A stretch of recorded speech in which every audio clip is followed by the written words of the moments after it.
নিয়ে আসছি, ধনিয়া পাতা দিয়ে দিচ্ছি উপর দিয়ে, হয়ে গেছে আমার তরকারিতে। টোটাল 20 মিনিট আমার তরকারি রান্না হয়ে গেছে, লতি দিয়ে পানি মাছ দিয়ে।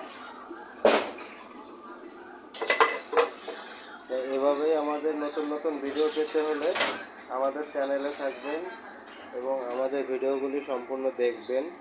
আর আমরা নতুন নতুন ভিডিও নিয়ে আপনাদের মাঝে হাজির হচ্ছি।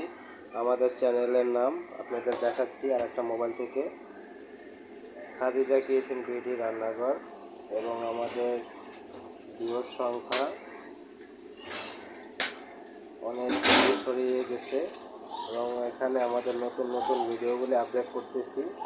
দেখেন পাকা মিষ্টি কুমড়ো, আমাদের হাতের তৈরি কাটা পিঠা, এরকম অনেক অনেক অসংখ্য ভিডিও আমাদের চ্যানেলে গেলে ভিডিওতে লাইভ আছে। অসাধারণ ভিডিওগুলি পেতে হলে আমাদের চ্যানেলে থাকতে হবে।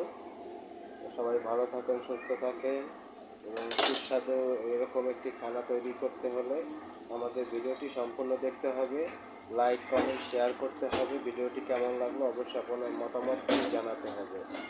তো সবাই ভালো থাকেন, সুস্থ থাকেন। আসসালামু আলাইকুম রহমতুল্লাহ।